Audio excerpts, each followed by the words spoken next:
guys, so unboxing tayo guys ng ating solar controller. Joy, tingnan natin ito kung anong laman ito, kung controller ba talaga. So na-order lang natin ito sa Shopee. Baka naman. Unboxing. So ano po ito? Joy na ano, step down siya. Step down na kaya niyang mag-handle ng 2,700 watts na solar panel. Ayan guys, so para po ito sa nag-upgrade po tayo sa setup ng solar panel natin. Ayan, 60 ampere po siya. Yung kalaki niya, dalawang dangkal. Ang haba ng kanyang karton. O ano po ito? MPPT solar charge controller o Joy. So buksan po natin. Ayan siya. Mabigat pala itong Joy na ito. Kaya niya mag-handle ng ano guys, 2,700 watts na solar panel. Kasi ang kanyang rated capacity, yan yung kanyang kanyang padala na terminal. Ayan.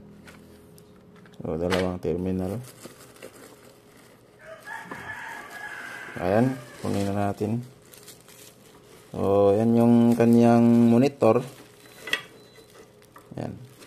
Nakita nyo, yung kanyang RG45 monitor at saka yung kanyang BB input. Tingnan natin yung kanyang monitor. Ayan yung kanyang screen. Ayan, nakabukod pala yung kanyang screen guys. Ayan. Ayan siya.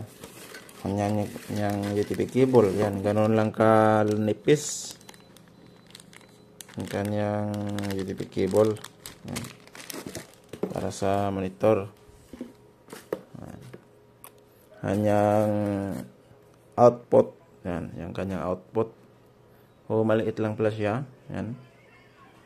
Maliit yung kanyang mga wiring ng Joy guys. Ayan. Natin. Maganda nito, mas nakakatipid na ito tayo ng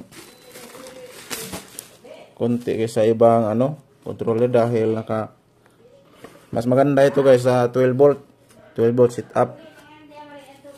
Yung kanya itong Joy na ito kasi step down po siya. Ayan, step down siya. Ayan. Solar charge controller. Ayan. Out niya, display, saka input. Ayan, ito lang siya kalaki isang dangkal lang siya mahigit. Ayan, 60 ampere.